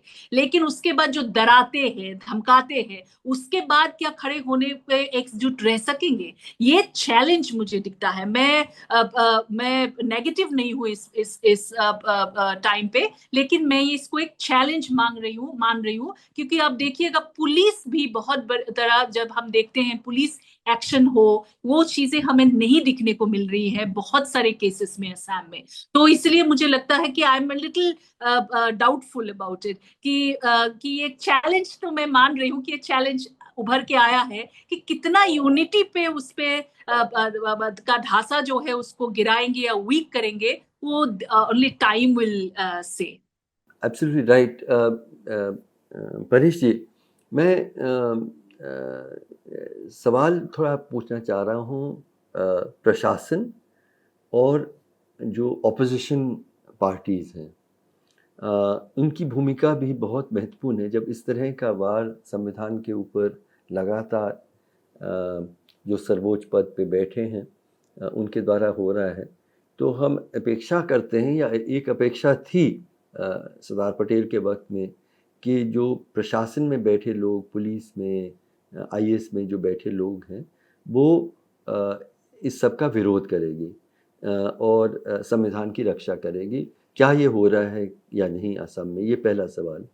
और दूसरा कि जो ऑपोजिशन पार्टीज़ हैं, उनमें कितनी नैतिक शक्ति हम देख पा रहे हैं कि वो जो संविधान के दायरे के बाहर अगर सरकार जा रही है, उसका विरोध क्या पॉलिटिकल पार्टी, तो प्रशासन और पॉलिटिकल पार्टीज, पॉलिटिकल ऑपोजिशन, क्या ये विरोध की भूमिका अपना रहे हैं? और नहीं तो क्या कारण है? Are they ideologically committed to the ideology of the chief minister, और आर दे फ्राइटन्ड, या क्या कारण है कि वो चुप है? ये बहुत ही इम्पोर्टेंट सवाल है। जी। पहले तो ये बात है, जो प्रशासन का बारे में जो बात अब कर रहे हैं, मेरा भी थोड़ा बहुत जानकारी है। प्रशासन जो वरिष्ठ अधिकारी है, ज्यादातर उन लोग हैप्पी नहीं है। मतलब जो गवर्नमेंट जो कर रहा है, they are not happy about it. They may not be able to do anything, they may not be able to actually act, but उन लोग खुश नहीं। ये जानकारी ठीक है। ज्यादातर लोग खुश नहीं है, या एक हिस्सा खुश नहीं? नहीं, ज्यादातर लोग खुश नहीं है। अच्छी बात। थोड़ा एक हिस्सा खुश है, जो दलाल है, पर ज्यादातर लोग खुश नहीं है। ये जानकारी मुझे अंदर से मिला हुआ है। जी। एक और दूसरा, इसलिए प्रशासन helpless, they are not able to do anything, but इसका मतलब ये नहीं है दे आर हैप्पी। एक दूसरा, police is not doing anything, but in recent cases, particularly जो दिलवार का जो केस हुआ, उसमें हम लोग ने एक चीज देखा। ये अमन भी मेरा शायद वो भी, he will also agree with me. मतलब कोर्ट ने थोड़ा सा बोल्ड डिसीजन लिया। जो रिटर्न को जैसे अरेस्ट किया था एक के बाद एक, ये दिलवार को भी ऐसे किया था, बट दिलवार को कोर्ट ने राहत दिया, कोर्ट से रिलीफ मिला, वो निकल आया। तो कोर्ट ने कुछ किया, particularly so far the Dilwar's case was concerned. अभी जो बाहर का जो opposition how are the opposition parties reacting to it, और बाकी सिविल सोसाइटीज ने क्या किया। इसमें एक बात तो सही है, मतलब लोगों का अंदर हिमंत विश्व शर्मा का जो स्टाइल ऑफ फंक्शनिंग और ये गवर्नमेंट ने जो कर रहा है, people are not happy about it. मतलब बहुत ही गुस्सा है अंदर में, ग्रास रूट में। तो फिर बट देन इस गुस्सा को ओके सिविल सोसाइटी लेवल पे, civil society movement is not very strong here, but फिर भी हम लोग ने कुछ कोशिश कर रहा है, करने के लिए कोशिश कर रहा हूं। और अपोजिशन भी जितना जोर से जूस से इसको अपोज करना सही था, इसे नहीं देखा हम लोग ने। बट इसका मतलब ये नहीं है ना, इसका मतलब ये नहीं है या नहीं, उसका कारण क्या है कि इसका कारण क्या है, मतलब अभी जो it is not only in Assam, अभी जो इंडिया का जो हालात अभी हुआ, किस लिए हुआ?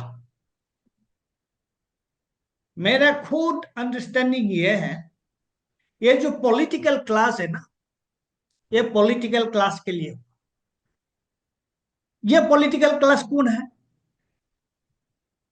कौन है ये पॉलिटिकल क्लास? आज बीजेपी में जो गया, बीजेपी 50% ऑफ दिस बीजेपी, उन लोग को कहां से आया? कहां से आया उन लोग? कांग्रेस से आए। तो फिर आज जो हिमंत विश्व शर्मा का बात हम लोग कर रहे हैं, वो कहां से आया? आपने एक सवाल पूछा, आपने एक क्वेश्चन रेज किया था, जो आइडियोलॉजिकल कमिटमेंट, वो आइडियोलॉजिकल कमिटमेंट कहां है? The political class they are also lacking. उन लोग का बीच में भी ये जो आइडियोलॉजिकल कमिटमेंट जो होना चाहिए था, ऐसे नहीं है। अभी बीजेपी को हराने के लिए इतना असम में इतना मुश्किल नहीं है। लोगों का बीच में उन लोग का खिलाफ बहुत ही गुस्सा है, पर उन लोग को विल यूनाइट देम, उन लोग को यूनाइट कौन करेगा? अभी मैं एक चीज बोल सकता हूं, अभी जो अपोजिशन को यूनाइट करने के लिए, ये क्योंकि ये पब्लिक डोमेन पे आ गया, तो इसलिए मैं बोल सकता हूं, अपोजिशन को यूनाइट करने के लिए कौन काम कर रहा है? हम लोग थोड़ा 6 individual representing different civil society, हम लोग कोशिश कर रहे हैं। मतलब सिचुएशन ग्राउंड रियलिटी में गवर्नमेंट का खिलाफ में बहुत ही गुस्सा है। ये जो पॉलिटिकल क्लास है ना, जो अपोजिशन पॉलिटिकल पार्टीज है, वो जैसे कदम उठाना था उन लोग ने ऐसे कदम नहीं उठाया। और सिविल सोसाइटी का मतलब civil society movement is also not very strong, but then we are trying to do something about it. अभी हम लोग ने कोशिश कर रहा हूं कैसे हर एक सिविल सोसाइटी को इकट्ठा किया जाए और कैसे काम किया जाए, कोशिश कर रहा हूं। But this is the situation. मैं कुछ ऐड करना चाहूंगा, अगर आप परमिशन देते हैं तो देखिए, जो दिलवर और रितम के बारे में मैं इनका जो कानूनी जो केस चल रहा है, दिलवर जी के दोनों केस में प्रोडक्शन में बेल मिल गया। तो प्रोडक्शन में जिस दिन प्रोड्यूस करते हैं, जिस 24 घंटे के अंदर, अरेस्ट के 24 घंटे के अंदर मजिस्ट्रेट के सामने प्रोड्यूस करना पड़ता है, उसी दौरान उनको बेल मिल गया। तो ये मुझे लगता है कि देखिए, सिस्टम भी फाइट बैक कर रहा है, जिस तरीके से एकदम फर्जी केसेस था। और रीतम के केस में, दोनों केस में, अभी तक 2 केस में, और इनका रीतम मेरा कांग्रेस के स्पोक्स पर्सन है, मेरा कलीग है, उनका सिर्फ ट्वीट के लिए, कुछ रिसेंट ट्वीट, कुछ पुराने ट्वीट्स के लिए अभी तक 3 एफआईआर हुए हैं। पहले केस में उनको बेल मिला था 27 मार्च को, 28 तारीख को दूसरा एफआईआर, फिर 10 अप्रैल को बेल मिलता है, 11 तारीख को और एक FIR। तो पहले दिन ही जो कोर्ट जो है बेल दे देते हैं उनको, the first day only. So the system is definitely fighting back. और मैं पूरे तरीके से मैं सहमत हूं कि सर जो ब्यूरोक्रेसी में जो लोग हैं, जो एग्जीक्यूटिव में जो लोग हैं, उसमें बहुत लोग नाखुश है। लेकिन पॉलिटिकल क्लास में देखिए, क्योंकि मैं भी एक कांग्रेस का स्पोक्स पर्सन हूं, और क्योंकि मेरे पार्टी के बारे में भी कहा जा रहा है, तो देखिए आइडियोलॉजिकली हम इनके खिलाफ है, पार्टी पॉलिसीज इनके खिलाफ है। जो हमारे वरिष्ठ नेता है, जो हाई कमांड है, आप उनके बात आपने भी सुना, राहुल जी ने बाकायदा उन्होंने बोला है कि जो आधे आधे पॉलिटिक्स कर रहे, कभी बीजेपी में काम यहाँ पे करता है, लेकिन उनके लिए भी काम करता है, स्लीपर सेल के जैसे बीजेपी के लिए काम करता है। तो ये कोई नई बात नहीं है असम के लिए, और सिर्फ असम के लिए ये लिमिटेड नहीं है। पार्टी में प्रॉब्लम है, इतने ज्यादा पैसे इस सरकार के पास हो गया है, तो वो किसी को भी नहीं, कुछ चुनिंदे लोगों को छोड़ के बहुत लोगों को ये खरीद सकता है। तो ये हमारे पार्टी में अंदरूनी भी ये लड़ाई चल रही है, और राहुल जी एकदम सीधे तरीके से उस बात को बोला है, और पार्टी के अंदर हम उसको we are fighting that the elements of the BJP, the BJP agents within the party, उनके खिलाफ भी हमारा लड़ाई चल रहा है। अमन, मैं मतलब आपने कहा, मेरी आशा है कि आप जो कह रहे हैं वो सही है, लेकिन मुझे वी आर वो we are fighting, I mean, देखिए देखिए राहुल जी एक नेशनल एग्जीक्यूटिव में इस तरीके से बात बोलना, आई थिंक स्टेट एग्जीक्यूटिव में इस तरीके से बात बोलना, आई थिंक वो बहुत उनको साहस चाहिए होता है कि हमारे पार्टी में बीजेपी का एजेंट है, और वो है इसीलिए बोला है। तो ऐसा नहीं कि हम नजरअंदाज कर रहे, वो कॉग्निजेंस, पॉलिटिक्स में आपको पता है कि एक दिन में सब कुछ साफ करना पॉसिबल नहीं है, बट मुझे भरोसा है अपनी 11 साल आइडियोलॉजी पे। 11 साल हो गए हैं, पर फिर भी नहीं, हम दैट्स अनदर अनदर डिबेट। मतलब नैतिक साहस और नैतिक यकीन और नैतिक साहस कितनी है ऑपोजिशन में, वो उनको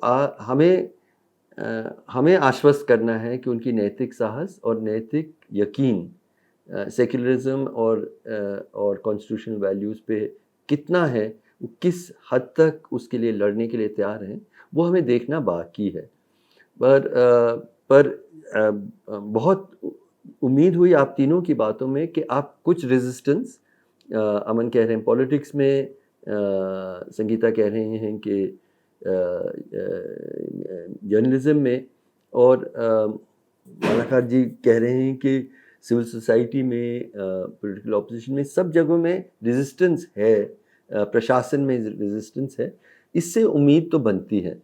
मैं आपके क्लोजिंग रिमार्क्स के लिए ही अभी वक्त है, और एक जनरल सवाल भी है, आप कुछ और भी जोड़ना चाहते हैं, लेकिन मेरा व्यक्तिगत लगाव असम से बहुत है।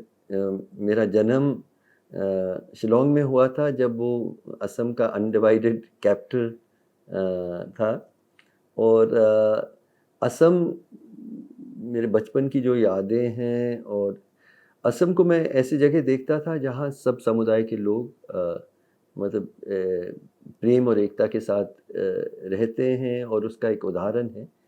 असम के मूवमेंट के बाद एक बिल्कुल अलग सा असम दिखने लगा है, और आज जो राजनीतिक लीडरशिप आपकी है, उसमें मतलब लोगों के बीच में हम और आपकी जो दूरियां इतनी ज़्यादा मतलब दीवारें खड़ी गई हैं, वो असम जहाँ सब लोग हम ही होंगे, वो असम कभी आएगा, और अगर आएगा तो कब आएगा और किस तरह से आएगा, वो असम जहाँ हम ही होंगे। अमन, आपसे शुरू करता हूँ। ये उम्मीद रखना बहुत जरूरी है। मुझे लगता है कि एक फेज चल रहा है। अभी मैं जो काफ़ी पत्रकार के साथ या सिविल सोसाइटी मेंबर्स के साथ, कुछ लोग जो असम मूवमेंट में डायरेक्टली शामिल थे, उनके साथ आप बात कीजिए, या बहुत जो राइटिंग्स अवेलेबल है अभी, तो बहुत लोग ये एक्नॉलेज करता है कि बहुत सारे झूठ बोला गया था, इसमें कोई डाउट नहीं है। पूरे संप्रदाय को बांग्लादेशी बोलना, अभी जाके तो वो प्रूफ नहीं हुआ है, लेकिन उस दौरान तो ये कहा गया था जो नंबर दिया गया था कि इतना lakh, millions of people, millions of people are Bangladeshis, जो एनआरसी जो आया है, जो एनआरसी के फाइनल लिस्ट, उसमें सिर्फ 19 लाख लोग ही बाहर है। और ये जो लिस्ट एनआरसी की प्रक्रिया जो है, ये सुप्रीम कोर्ट मॉनिटर्ड है, और ज्यादातर बीजेपी गवर्नमेंट ने ही इसको एग्जीक्यूट किया, और ये 19 लाख लोग विदेशी नहीं है, तो फिर ये फॉरेनर्स गया कहाँ? तो ये अमूमन सबके दिमाग में ये सवाल है। तो आई थिंक एक फेज था जिसमें बहुत सारे झूठ परोसे गए, काफी लोग इनको यकीन किया, धीरे धीरे लोगों को सच पता चल रहा है। और मैं पेसिमिस्टिक नहीं हूँ, मैं ऑप्टिमिस्टिक हूँ। मुझे ये उम्मीद है कि एक दिन हर किसी को ये समझ में आएगा, अस वर्सेस देम नहीं होगा, जो आदराइजेशन का जो प्रक्रिया है ये खत्म होगा, और जो हमारे संविधान के जो मूल ढांचा है, जो फ्रेटर्निटी, जिसे हिंदी में बंधुता कहते हैं, उसको, उसका आधार बहुत मजबूत होगा, और असम में भी उसका आधार एक दिन बहुत मजबूत होगा। और शायद जब तक हम जीवित हैं उसको देख के ही मेरा उम्मीद है कि उसको देख के मुझे इस दुनिया से गुजारने से पहले मैं वो दिन देख के जाना चाहता हूँ। संगीता, बंधुता की बुनियाद पे एक नया असम, पुराना असम हम देख सकेंगे क्या? देखिए, मैं जब घर जाती हूँ, घर मेरा आसाम है और मैं बहुत ही जाती हूँ घर। तो जब मेरा घर अपर असम में है, जब हम घर जाते हैं तब हम देखते हैं कि जब नेबर है मेरे, तो ये मेरे जब काम कोई भी मुश्किल हो वो आते हैं, और हम उनको नहीं देखते हैं कि आप हिंदू है कि मुसलमान है कि क्या है।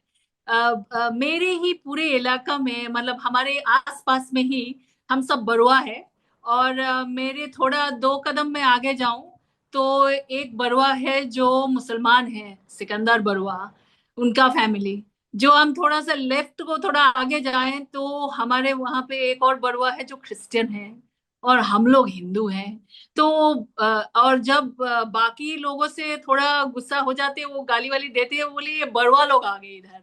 तो वो देखते नहीं है वहां पे कि कोई जाति वाति का, मतलब कोई रिलीजन का कोई है, मतलब वो देख रहे हैं, देखो तुम लोग सब बड़वा ये कह रहे हो, तुम लोग ये साइकिया ये कह रहे हैं। तो इट्स लाइक और संबोधन भी ऐसे ही करते हैं, पहला नाम नहीं लेते हैं, बड़वा देओ, साइकिया देओ, like that. Now, see, Dilwar also is a Mazumdar. I mean, like a lot of Mazumdars are considered themselves Bengali. A lot of them are Assamese. तो ये असम में और राजान का दिया हुआ ही बहुत सारे सरनेम है। आप अगर बरुआ है तो कोई ब्राह्मण भी हो सकता है, कोई गौगोई, मतलब कोई आहोम हो सकता है, कोई मुसलमान हो सकता है, पर अब ऐसे ही समाज रही है। तो मैं देखती हूँ, जब मैं घर जाती हूँ तो ये समाज का जो धासा है वो मुझे दिखने को मिलता है। लेकिन जब ये, मैं सोशली बात कर रही हूँ, कल्चरली बात कर रही हूँ, लेकिन जब पॉलिटिकली हम देखते हैं तब पॉलिटिकली पूरा अलग हो जाता है चीजें। और उसके बाद हम देखते हैं कि अभी तो और भी बुरा हो गया है। जैसे हम देखते हैं, मतलब विद इन, जो जैसे आप कहते हैं कि एसएमईज है, कोई ईस्ट बंगाल ओरिजिन के हैं, कोई ऐसे देखते थे पहले। अभी तो एसएमईज के विद इन ही कहा जाता है कि ये वो है, वो ये है, ये है। तो ये सब में भी हम एकदम माइक्रो लेवल में पहुंच गए हैं, ये वाली हालत है। लेकिन मैं दोनों से एग्री करती हूँ कि लोग ये हिमंता बिश्वा शर्मा सरकार जो जैसे काम कर रहे हैं ना, उससे खुश नहीं है। मैं पूरा ट्रैवल करती हूँ असम में, मुझे ये बात समझ में आया है कि वो खुश नहीं है। और ये जो एक रैम्बो स्टाइल में काम करते हैं, मतलब 10 जना रिपोर्टर मिल गया, वो कह दिए कि 2 अफसर को बुला के कह दिया कि ये करना है। ये तो हम हिंदी मूवीज में देखते हैं। जैसे मालाकार साहब ने कहा, ये एक प्रोसीजर होता है सारे चीजों का। तो ये प्रोसीजर जो है, और अगर आप 2 मिनट में एक काम करा सकते हैं तो आप 5 साल में ये क्यों नहीं कराया? तो इसका मतलब ये है कि आपका सरकार कहीं पे, आपका जो सिस्टम है कहीं पे गड़बड़ है। जो सिस्टम से अगर हम जाए तो ना मिले, लेकिन चीफ मिनिस्टर को अर्जी तुरंत दे दे तो स्ट्रीट में ही हमारा काम हो जाए। तो हम ऑफिसर्स कैसे क्यों जाएं? तो ये जो एक उनका नाकामी ही दिखाते हैं, ये रेम्बो स्टाइल जो कर रहे हैं उनका नाकामी ही एक्चुअली उसका एक प्रूफ है। तो दिस इज वेरी इंपॉर्टेंट, क्योंकि आपका सिस्टम काम नहीं कर रहा है, तभी लोग आपको घेर रहे हैं कि सर हमारा ये कर दीजिए, हमारा ये 10 साल से हम दौड़ रहे हैं, आप ये कर दीजिए। तो ये वाली बात है। तो और दूसरी बात ये है कि मैं होपफुल हूं और नहीं भी हूं। होपफुल हूं, जैसे मैंने कहा कि मैं घर जाती हूँ तो मुझे वो वाली प्यार मोहब्बत वो सब का दिखता है।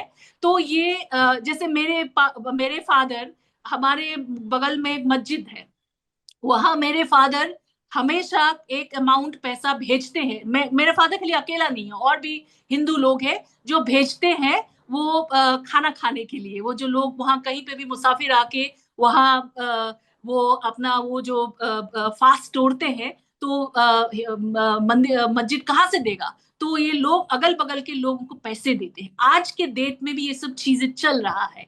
जब मेरे ग्रैंड मदर का डेथ हुआ था, तो नेबर जो थी वो बंगाली ओरिजिन के असमीज मुस्लिम थी। तो वो भी जब गंगा जल मुंह पे डाल रहे हैं, वो भी भगवान के नाम हरि हरि कह रहे हैं। तो उसमें उसमें कोई अलग नहीं थे, क्योंकि क्यों कर रहे थे? तो सब प्यार में कह रहे थे कि उनको रिस्पेक्ट करते हैं, उनका वो इच्छा था उसलिए कर रहे। तो ये है एक समाज। तो इस समाज का जो जैसे कहीं कहीं जी रहा है ये समाज, तो इसलिए मुझे इस पे रेस्पेक्ट है और मुझे इससे होप आता है। लेकिन होप कहाँ नहीं आता है? पॉलिटिकल पार्टीज के जो आप लोगों ने भी बात करे हैं, इनके जो मॉरल करेज नहीं है टेक ऑन करने की। तो मुझे लगता है कि जैसे चीफ मिनिस्टर डराने की कोशिश कर रहे हैं, बहुत सारे चीजों में हम देखती हूँ। डराते कौन है? जो खुद डरते हैं, तभी वो डराते हैं। कोई डर है उनको। तो अगर उनको डर ही है, तो वो डर के सामने तो जैसे लोग कहते हैं जीत है, तो हमें खड़ा रहना चाहिए। मुझे लगता है मॉरल करेज जो है ना, वो हमें जो है से जुगाड़ करना है। और ये मॉरल करेज ऑलरेडी हमारे जो बड़े जन थे ना, असमी समाज के कल्चरल लीडर्स जो थे ना, उन्होंने दे के गया है। चाहे ज्योति प्रसाद अग्रवाल ही हो, चाहे भूपेन हजारिका ही हो, चाहे विष्णु राभा ही हो, इनके गानों में, इनके जो पूरे लिखन में, सब में ये चीज है। खाली असमिया को उस तरफ देखना है और वो चीजें पिक करके डर के सामने खड़ा होना है। बहुत खूबसूरत बात आपने कही संगीता, के समाज में और आपके जो बुजुर्ग हैं, आपके कल्चरल जो आइकॉन्स हैं, आप उन्हें सब ने आपको मोहब्बत और एकता सिखाई है। लेकिन जो राजनीतिक दल हैं उनमें वो नैतिक शक्ति नहीं दिखती। वो डिवाइड में विश्वास रख रहे हैं, तो उसी में ही हमारे समाज में प्रॉब्लम आ रहा है। तो उसको सामना करना बहुत जरूरी। परेश जी, आपके पास आखिरी आपका शायद सबसे ज़्यादा एक्सपीरियंस है असम के समाज का। आप बताएं कि आपको उम्मीद है कि प्रेम और एकता और समानता का असम हमें वापस किसी वक्त मिलेगा? संगीता ने जो बोला वो सही है। असमी सोसाइटी का जो सोशल फैब्रिक है ना, जो कल्चरल फैब्रिक है, इतना जल्दी नहीं टूटेगा। इतना जल्दी ये नहीं टूटेगा, ये बिल्कुल मेरा भरोसा है उसका ऊपर। एंड द अदर थिंग, तो मतलब जो पॉलिटिकली इनको कैसे, ये चैलेंज को कैसे लिया जाए। कल रात मेरा एक बातचीत हुआ था डॉक्टर हिरेन गोहाई का साथ। तो हम लोग कुछ करने के लिए कोशिश कर रहा हूं अभी। Yes, for last 40 years I am involve in this Assamese society का बारे में। ये जो सिविल सोसाइटी एक्टिविटीज है उसमें मैं एसोसिएट हूँ। लास्ट 11 साल बहुत ही मतलब closely intimately civil society movement में मैं इन्वॉल्व हूँ। अभी एक्चुअली मेरा ऐसे कोई इंटरेस्ट नहीं है। मैं कल ये बात बोल रहा था, actually I am not interested in this activities. मेरा जो इंटरेस्ट एरिया अदर है। मैं एक बुक एडिटर हूँ। I enjoy reading, writing. मेरा ये इंटरेस्ट नहीं है।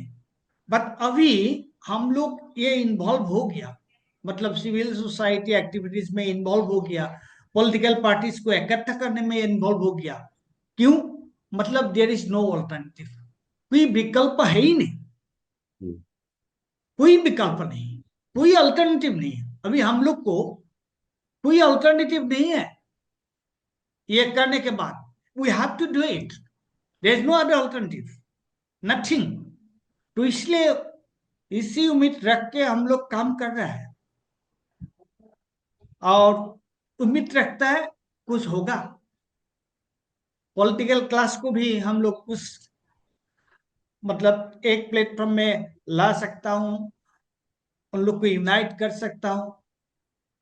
हम लोग ने ये उम्मीद रख के चल रहा हूँ, बस वही है, वही है।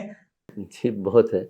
मैं हाँ, मैं एक चीज और भी जोड़ना चाहूंगी इसमें कि जब हम कहते हैं कि सामने आप बिना डर के खड़े हो, आप बिना डर के खड़े नहीं हो सकते अगर आप खाली हिताधिकारी हो।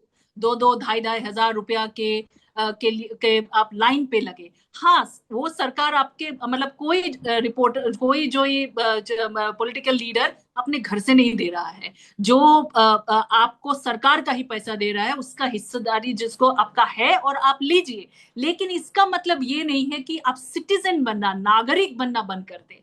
आप हिताधिकारी हो रहे हैं, इसका मतलब ये नहीं है कि आप नागरिक नहीं बन सकते। आप सरकार को सवाल पूछ सकते, अगर सवाल आपको सरकार 2-2, 2,500 दे भी रहे हो, फिर भी आप सवाल पूछ सकते हैं सरकार को। ये बात मुझे लगता है कि असम के जनता को, जन जन को नहीं भूलनी चाहिए।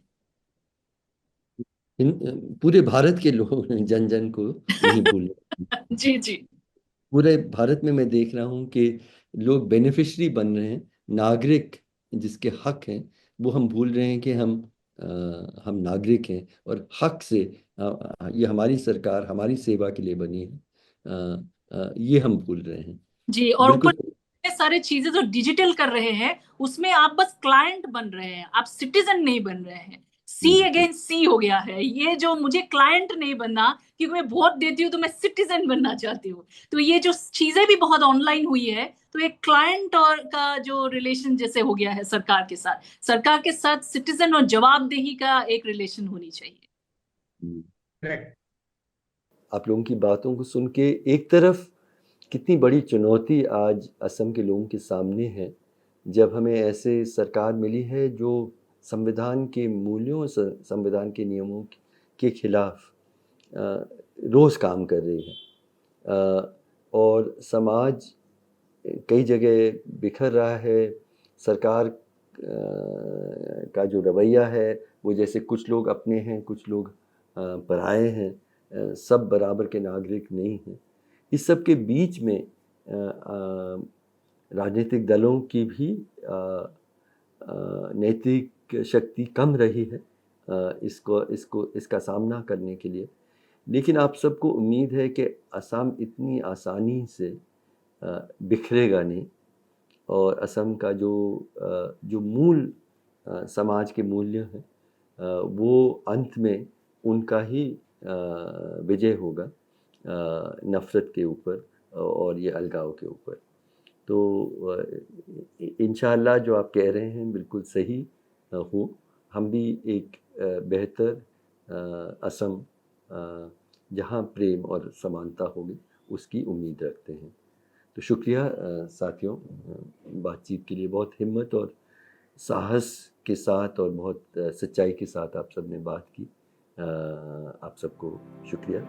जिंदाबाद। ये दाग दाग उजाला, ये शब कसीदा सहर, वो इंतजार था जिसका, ये वो सहर तो नहीं।